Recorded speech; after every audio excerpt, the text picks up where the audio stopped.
ఇక ఫైట్ సీక్వెన్సెస్కి వస్తే మనకి పవన్ కళ్యాణ్ గారి ఫైట్స్కి ఒక సెపరేట్ క్రేజ్ ఉంది. ఇందులో ఎలాంటివి ఎక్స్పెక్ట్ చేయొచ్చు?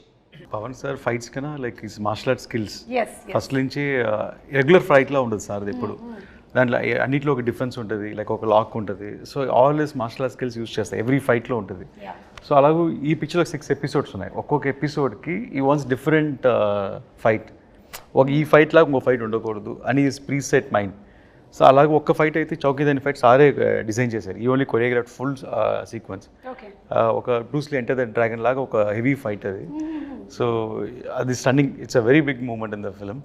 సో ఆల్మోస్ట్ దానికి 50-60 డేస్ షూట్ చేశారు ఒక ఫైట్. 50-60 days for one fight shoot చేశారు. అంటే దాన్ని ఏమంటారంటే it is not a fight. ఆయన ఐడియాలజీ ఏంటంటే ఒక 100 మంది మధ్యలో ఒకటి ఇరుక్కుంటే రియల్గా ఎలా ఫేస్ చేస్తారు, ఎలా చేస్తారు, ఒక అలా ఉండాలని. అంటే ఫైట్ లాగా సినిమాటిక్గా ఉండదు, రియల్గా ఉండాలని, చాలా రాగా ఉండాలని. అండ్ చాలా గూస్ బంప్స్ మూమెంట్ ఇలా అది చూసినప్పుడు. And there's no dupes in that fight. And అన్ని సారే చేసాను. లైక్ ఒక ట్రైలర్ కూడా కట్ వచ్చి ఉంటుంది, 2 స్పాట్లో ఫైట్ చేసి ఉంటారు. So that is big. ఇది కాకుండా మిగతా ఫైట్లు అన్నిట్లో there's different patterns we fixed. And అన్ని ఫైట్లో సార్ స్టైల్ ఉంటుంది, మెయిన్ అది important. Sir style, sir pose. And మనకి కావాల్సిన మీరు చూసారు కదా, స్పియర్ని కొట్టడం, 6 కొట్టడం. So this all moments are there all the fights. So Nidhi కూడా ఏమైనా ఫైట్స్ ఉన్నాయా? అంటే you said you are the queen కదా, నిధి కోసం ఫైట్ చేస్తారు. నిధి కోసం ఫైట్ చేస్తారా? ఓకే. అంటే ఏ నిధి? అదే కరెక్ట్. ప్రెషరా నిధియా? Both are same. Yeah. So మీకు ఇందులో ఫైట్స్ అయితే లేవు? డిఫరెంట్ కైండ్ ఆఫ్ ఫైట్ ఉంది చెప్పాలి. ఓకే, అంటే మన సినిమా రిలీజ్ అయిన తర్వాతే తెలుసుకోగలుగుతాము.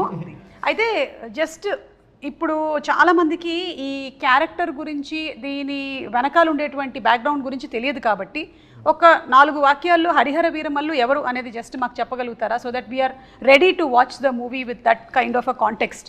మేడం, హరిహర వీరమల్లు ఎలా ఉంటుందని ఆల్రెడీ 4 years అయిపోయింది కాబట్టి నెట్లో మొత్తం ఉంది, డీటెయిల్గా ఉంది. అక్కడ చదవమంటారా?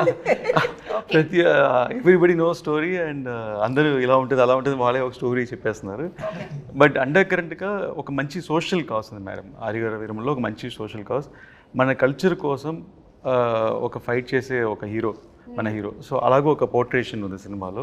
అండ్ టైటిల్ హరిహర వీరమల్లికి ఒక డెఫినేషన్ కూడా ఉంది సినిమాలో, ఎందుకు ఈ పేరు వచ్చింది అండ్ ఎలాంటి పరిస్థితుల్లో ఈ పేరు ఫామ్ అయింది అనేది కూడా దానికి మీనింగ్ఫుల్గా మూవీస్ చేసినట్టు ఒక సంతోషం కూడా ఉంది మాకు. సూపర్ అండి. సో ఇంకెవరికైనా ఎక్స్ట్రా ఇన్ఫర్మేషన్ కావాలంటే నెట్లో కొట్టి కరెక్ట్గా సెర్చ్ చేయండి. రకరకాల ఇన్ఫర్మేషన్లు ఉంటాయి, అందులో కరెక్ట్గా కనుక్కోండి. లేదంటే మీరు ఏఐని అడగండి. ఇది best thing to do nowadays, chat GPT.